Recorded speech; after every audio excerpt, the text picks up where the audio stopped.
I think it's key to understand that no business is about one person. It's about a team of people. It's about a culture. It's about a common belief that whatever the task at hand is, we're going in the right direction. And understanding that there's a way to approach leadership or colleagues with respect and dignity if you feel it's not going in the right direction, and adding a positive impact to be heard. And I think when you're in a position of leadership and you give the employees the opportunity to speak to you and shed the light on what could be better or different for that organization, and you truly take that under counsel and adopt some of those policies and ideas, it builds a great conviction amongst everybody, that team here. Today, my guest is Mike Holloway, president and founder of Spirence, and also the founder of Futures Recovery Healthcare and chief investment officer of GMH Communities. Welcome to the show, Mike. Thank you for having me. Great having you on here. It's great to be on with you, Laura. So let's talk resilience, something that you are certainly no stranger to with 14 years leading behavioral health organizations. And resilience has become such a buzzword in leadership circles and in cultures. What does that word mean to you? When you hear the word resilience, I think most people would think about toughness, right? And they would look at how tough a person is and maybe judge resilience by that outer toughness. And to me, that's far missing the mark. I think resilience is basically being flexible and knowing when it's time to be tough, but also when it's time to be vulnerable and to show your true side of humanity to your staff, right? And I think the more you could do that and be yourself, then the more resilient you become throughout life. It's really not a magic answer. It's more of just, making sure that people understand that you are human as well and you're going to make mistakes, but being resilient is about working together as a group to overcome those mistakes so that your team doesn't feel, nervous to make a mistake. People need to be free to make decisions. And if they see the leader of the organization say it's okay to make mistake and also to be human, I think that helps build resilience. Well, yeah, and having worked for you for 10 years, I can definitely say humility is one of your redeeming qualities as a leader.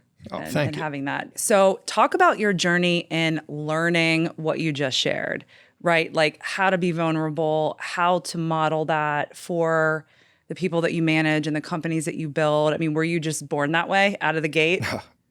I don't know. I don't know if I was born that way. I would say that, it's a mixture of family dynamic for sure. I'm blessed to have an amazing family. Obviously, it doesn't come without our challenges as a family, which we all have. But just loving and supporting parents, siblings that are absolutely phenomenal, and a wife that's supportive as well. Having grown up in that kind of loving environment, I think teaches you a lot about how you should act as a human being. And I think that you tend to follow the example of your parents and the peers that you surround yourself with. I also would say and look, I think for all the listeners out there, everybody has their own beliefs. Faith's big to me as well, right? And I think having a faithful, outlook on life and having a faith that I could turn to helps me understand, how you should treat people. And I think that then helps build resilience within a company. Well, and have you gone through periods where you kind of lose faith and you question if you are going to bounce back? Because behavioral healthcare is no joke. Yeah. I wouldn't say I ever lose faith, but I certainly have been kicked and down, right? And I feel like there's been times where you want to quit and where you want to, just say, this is too hard. Why are we doing this? It's because especially in behavioral healthcare, you're giving your heart and soul to not only the patients, but their families and then also to your supporting cast, right? Your staff. You've heard me say it. When you walk through those doors, it's, check all your baggage at the doors, even though we're all human beings and we have it, you're going in to help somebody who's in need and this is your job, right? So to ask that of so many people is a difficult ask. So it's very easy sometimes to sit there and say, why are we doing this? And, there's easier things that we could do in life. But at the same time, I think the reward far outweighs the challenges when you you commit to that faith of saying we could get to the other side of this. Well, and you do say that all of the time at Futures is to the staff, we check our baggage at the door, and you always acknowledge that that's not easy to do. And I do think that that's one of the many things that you've done as a leader that have shaped the culture. Are there other things that you want our audience to know, or things that you've learned or recognized about yourself that you feel have had a big positive or negative impact on a company's culture? I would tell you, and I probably get this mostly from my mother, but I think engaging in meaningful conversation with people who work with you and work for you is crucial, right? Like knowing people's names, understanding, that they're human and that they have a life outside of these walls, and asking meaningful questions about how their life is going, right? How's their family? And it may not always be great, the feedback that you get, but taking that moment to really sit down and ask them and look them in the eyes and listen, right? Not just asking to ask. I was always taught as a crucial thing to build trust from folks, right? And you're not doing it just to do it. You're doing it because you really care. And I think that then opens up this great relationship between not only me and the folks, but between them together, because they see that conversation's easier to have. And, it tends to break down the barriers and the walls and build some level of trust and realness to the relationships. Yeah. And I do notice also you're always encouraging positivity, and it's not in a toxic way. It's just that it's much easier to walk through the hard things when you are in a positive headspace. So talk to me about that. Is that challenging for you sometimes? And where do you go to kind of get your energy shifted? Yeah. It's like when you're not in a positive headspace. It's like when you wake up in the morning and you slap yourself in the face 15 times. Right? Is that what you do? Game time. No, no, it's not that at all. It's just, again, I think it goes back to the reality that it's just life, right? Like all you can do, you can't change what happened already. You can learn from it. You're not going to know what's going to happen in the future. But if you could stay, and believe me, I'm working on this every day. If you could stay as much in the present and understanding that the decisions you're making today are the best decision that you can make, and you're just going to live with the consequences, right? And as long as you do, I always operate that as long as you do what's best for the people around you, the company, and you're making moral and ethical decisions and working hard, the rest will take care of itself, right? And if you could believe that, then you got to just see what happens on the other end. Yeah, you also talk a lot about how resilient organizations are. Yeah. I love when you talk about that because I think people can't hear that enough. So talk about some lessons that you've learned there and really understanding the big picture of business. And I think it's key to understand that, no business is about one person. It's about, a team of people. It's about a culture. It's about a common belief that whatever the task at hand is we're going in the right direction, and understanding that there's a way to approach leadership or colleagues with respect and dignity if you feel it's not going in the right direction, and adding a positive impact to be heard. And I think when you're in a position of leadership and you give the employees the opportunity to speak to you and shed the light on what could be better or different for that organization, and you truly take that under counsel and adopt some of those policies and ideas, it builds a great conviction amongst everybody that we're a team here. And it's not a dictatorship. I always say we have 200 people working down at Futures, right? That's 200 brilliant minds that we better be tapping, right? It's not 2 or 3 people making decisions and the rest are just following. It's everybody has ideas. We might as well tap into that. And I think that's a key to organizational success. Now, how you define success is something different, but organizational success of creating a good place to work. Yeah, I would also add to that a culture of excellence. That's something that as an employee of yours, I have seen you build. I've seen you, and I think that comes too from a person and the way that leader is built and what that leader has learned. So where was that modeled for you? Just building a culture of excellence, and what does that even mean to you? Yeah, I mean, I think it comes from, 45 years of being around people that have exemplified that. I think everybody has their own different conscious internally. And when you see something that doesn't feel right or look right and it feels bad to you, you kind of know how you're wired. So again, it's just about having experiences throughout life that say, that is how you treat people or that's not how you treat people. And being on the opposite end of it through, schooling and athletics and other jobs, you could see how it made you feel as a human being, right? And what I responded well to versus what I didn't respond well to, and then just carrying those characteristics forward. And again, like I said, everything we're talking about today, I'm by no means perfect at, right? I'm constantly working on them. And I think a huge part of that too, Laura, is being able to, and I try to teach my kids this because I'm constantly messing up around my kids, is being able to admit when you're wrong and telling them, look, to my kids, dad messes up too, right? Like it's okay to mess up, but I got to admit that I messed up and I'm sorry for that. And I'm going to fix that. Right. And then no different than the relationship with employees and colleagues. I think it's very, very crucial to be able to say, I screwed up. I'm sorry.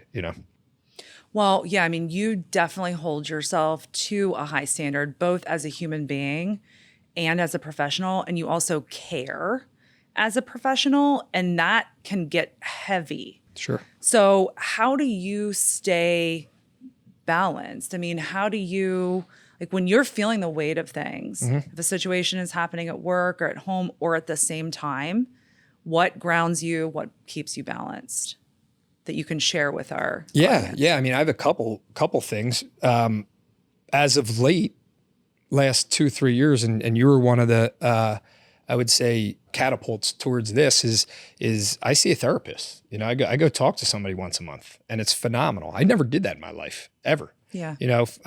Like I said, I'm 45 years old now. I don't think I started seeing him until 42 or 43. And I'm sitting there saying, I've spent the last, decade and a half of my life helping people, helping families, get help that they need, I'm not the best servant leader, but I kind of categorize myself as a servant leader. So I'm constantly trying to help people, sometimes to the neglect of my own family, right? And my wife would laugh at that too. But I just want to help people. And I think it's important for people to understand that you have to help yourself too, because you can't be any help to other people unless you're working on yourself, right? So number one is being able to go and talk to somebody that's a complete third party, has zero skin in the game, but is just a sounding board for the craziness that's going through my head, right? and then him looking at me, telling me, like, you're not that crazy. It's pretty cool. So you could talk very freely about that. I highly encourage that. I think it's important for people. I think that stigma has been around for a really long time, that like you're a weak human being if you have to go get that type of counseling. I disagree. I strongly disagree. Number two is find something that keeps you refreshed, right? And I think the physical element of that is really, really important. I love to work out. If I miss working out for a week, I could tell my whole center balance is off, right? From my mind down to just the way I process thoughts. So staying consistent with whatever that is for somebody, whether it's taking walks or going to the gym or, playing tennis or pickleball, whatever it may be, yoga, right? Meditation. I think, I'm not a big meditator by any means. Are you doing yoga? No, I am not. I'm just trying. When did this start? It did not. Although I might try it. I gotta see this. Yeah, my downward dog is probably. No, but I think, finding the thing that works for that person from a physical perspective is crucial. Mental health challenges make up 10% of workplace healthcare costs and lead to billions in lost productivity each year. Traditional employee assistance programs were created to help address these challenges. However, they are often underutilized because they are focused on reactive solutions instead of proactive solutions.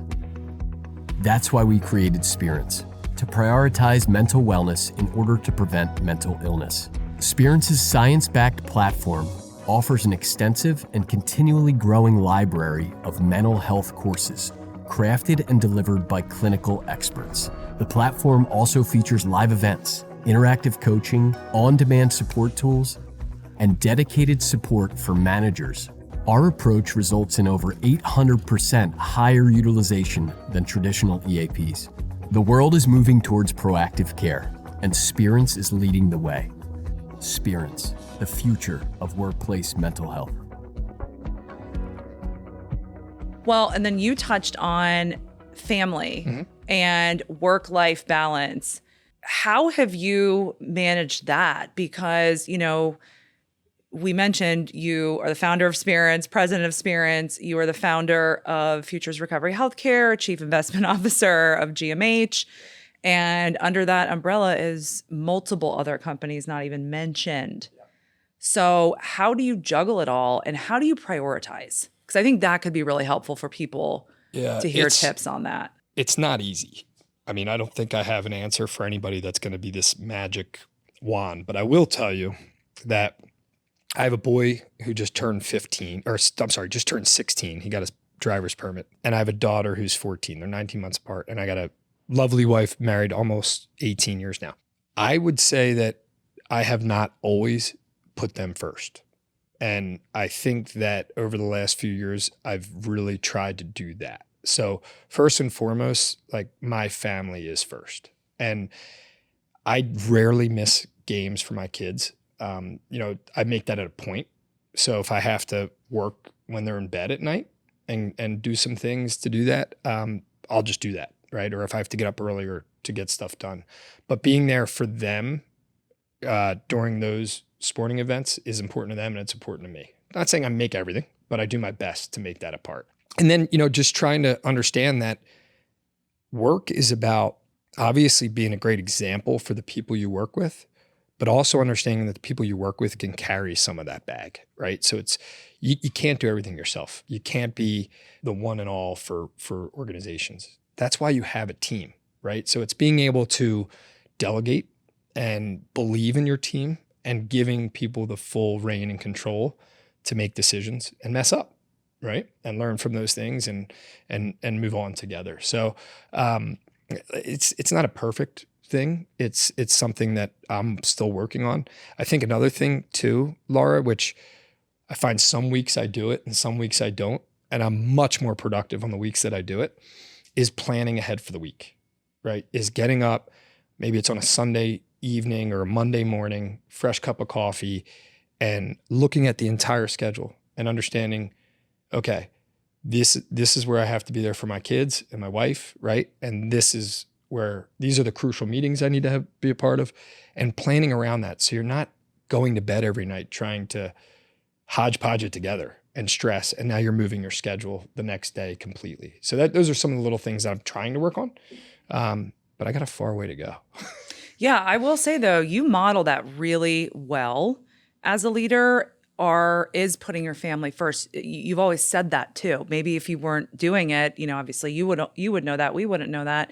But you've always said that to us, that family first, and you're always very supportive as a leader when your employees need to put their family first. Mm-hmm.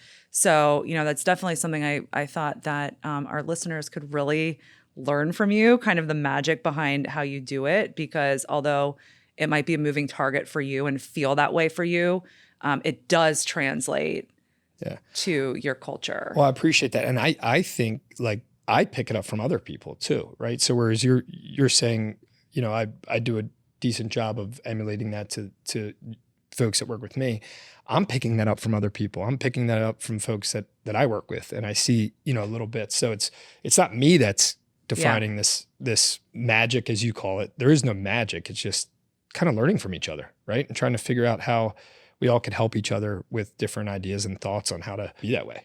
Well, yeah, and it's operating from a non-fear-based perspective too. Oh, yeah, definitely. Because like you mentioned your faith, and if you're leading from the faith perspective, it's I'm going to put my family first and everything will be okay. Yep. on the business side because, That's right. and you absolutely do model that. So thank you. What other thoughts do you have on work-life balance? Because business today is moving faster than ever. There's more pressure than ever on organizations. So what other thoughts do you have on how employees can maintain work-life balance? This is one that I think is like still defining itself in what I'll call post-COVID world. I think it's, and coming from somebody who runs and operates companies, and you could appreciate this with your, co-founder experience at Spirence. Work-life balance, we stress, especially as mental health companies. But at the same time, over the last couple of years, that pendulum has swung so far to the left that it's like, what about the company, right? So, we all sit here and we can talk about mental health and making sure you put your family first and work from home. And why do I only have 1 day work from home instead of 5 days work from home? And, I don't want to travel anymore and, all this other stuff. And then you got a company here that is trying to make it so that you can continue to grow as a company and employ more people. And where's the balance, right? So it's like finding that balance. And I think you've done a great job with that too, because I know how much work-life balance is to you, like your kids, right? And how much you want to be a mom first. But understanding that how important you are to the organization, you can't just leave it all. Yeah, and check out. Check out, right? So it's about finding those like little things of, first of all, communication with the company and, your partners or your direct supervisors to say, look, these are the things that are important to me to keep me sane, right? To keep me kind of balanced. How can you help me achieve those things so that I could give you 110% of my time? Because it's a partnership. But I think that I truly do think that this COVID period has created this huge imbalance between, company expectations and employee expectations. And I think that, certain companies are doing a better job of modeling what that partnership could look like. What are your thoughts on that? Absolutely. Yeah. Well, it doesn't mean you don't have to work. Right.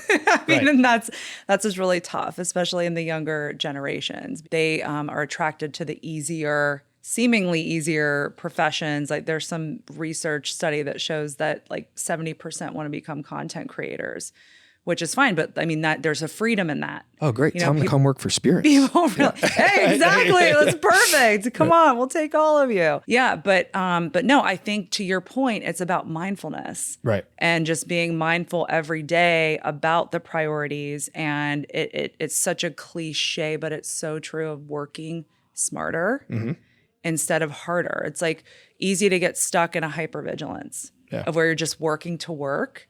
But does time really need to be invested here? Yep. Or does it need to be invested here? We'll get more out of that. And then I can be finished at 4:30 to go take my kids to practice or whatever. Yeah. It's about like accountability, right? Yeah. We all have a job for a reason, right? There's roles within every company for a reason. And those roles should be clearly defined as to what this person is hired for. And that comes with accountability on what their work product should be. I could care less if somebody wants to leave at 4:00 because they have a huge game for their kid, if they're going to get that accountability check the box. You always say that. That's important. Yep. But I think on the flip side, people have to understand that now when we have a talk about accountability, we have real things to look at, right? So I don't care if you needed to go do that. In fact, I want you to go do that and be there for your family. But let's not be afraid to talk about accountability. And I think that's the balance that is happening in a lot of companies, but needs to continue to happen. It's funny, real quick, I want to add, and you've seen this because I've heard this from you. You're on the front lines of selling Spirence, company Laura and I co-founded, to businesses, right? And I think one of the biggest pieces of feedback you've heard from companies is, do you have good content on getting people to return to work, right? Getting people to get back in the office, which is why we're building that out now. Right. Right. So it's clearly this huge dynamic in today's world. Yeah, people are bucking it because they want to keep their freedom. That feels like freedom to them, but there are skills that you can learn to create freedom within the structure. Right. Right. It's about the education and learning skills. And also freedom can come with go start your own company. And Right. Oh my gosh. Make it look like whatever you want. But also, you could have that freedom within a company if you have accountability. Well, yes. And one other thing that you mentioned that I want to dig in on are difficult conversations. Yeah. Because I feel like you're very good at those and you encourage those and you lean into those. And that makes a big difference in conversations like this with people you manage or just, I think, generally even to the audience. Yeah. Do you naturally lean into difficult conversations? Do you get anxious when you have them? I mean, you're having them consistently. Look, nobody loves to have difficult conversations. I don't think. I certainly don't.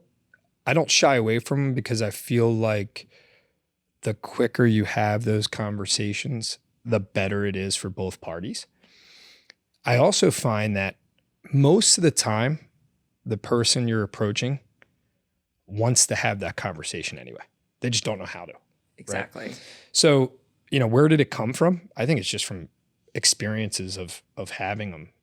Not necessarily me being the person that has to have them with other people, but a lot of people have had to have difficult conversations with me over the years, right? As a kid growing up and making mistakes, or part of sports teams, or like I said, other companies.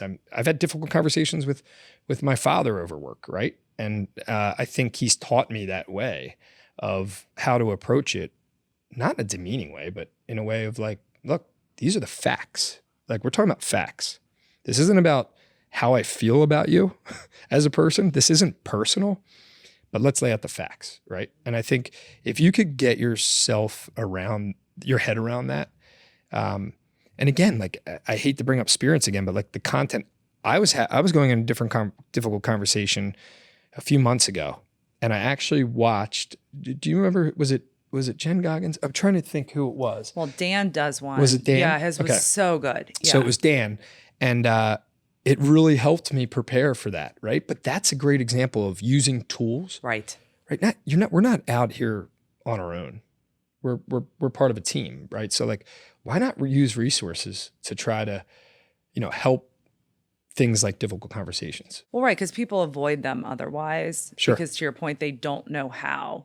And so they end up not self-advocating. Right. And then that's when you see them leaving your workforce. Right. Because they didn't have the voice to ask for what they need. Right. And, to maybe be uncomfortable for a minute in a difficult conversation, get through that one, and then the next one is easier. And then they leave with some sort of distorted story of what really happened.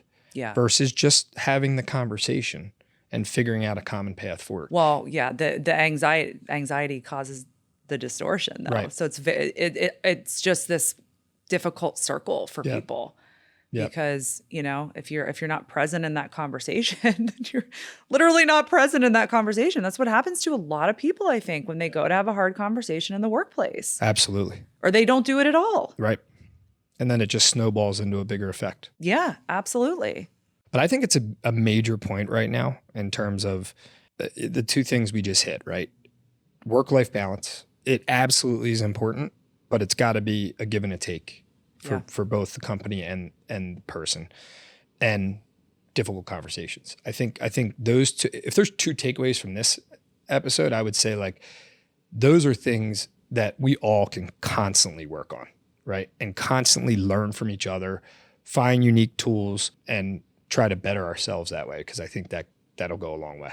I really agree that those are keys to resilience and staying in an organization. And I will say, I look around at my colleagues in the company, and so many have been here a decade, 2 decades. Mm-hmm. I mean, you truly have some sort of magic to employee retention. And I'm really glad that you shared your mentality around that, because, also, as you shared, you're going through your own growth and learning and development through all of this as well. And then, going and passing that on. So if there's is there anything else you would want to pass on to listeners about resilience in the workplace, work-life balance, difficult conversations, all the good stuff? I'll leave it at this, because you've heard me say this a lot too, is be a part of the solution, not the problem, right? Because it's gold. I mean, but it's true. And we all have things that we can complain about. We all have our own challenges and inner struggles. We all have, things that aren't going perfectly, but we also have the ability to kind of affect change. And as long as those ideas and those thoughts are brought up in like a constructive manner, then that's awesome, right? And if we could do that together, then there doesn't have to be this uncomfortable situation. It leads back to difficult conversations, but be a part of the problem, or part of the solution, not the problem. And I think that everybody kind of pulls resilience and work-life balance and difficult conversations together. And I think things take care of itself. It does. When you simplify it like that, it's so helpful, because that's really the crux of all of it. Yeah. So thank you so much. Thank you for having me. This was great. Yeah. And I look forward to co-hosting with you going forward. I know. Mike's coming in. He's going to be hosting a few episodes. Yeah. So look out for him coming soon. Thank you. What a great conversation today with Mike about resilience in the workplace. If you like this content, please like, comment, or share to a colleague or friend. And please visit www.spirencewellness.com to learn more about our great work with preventative mental health within organizations. Thank you.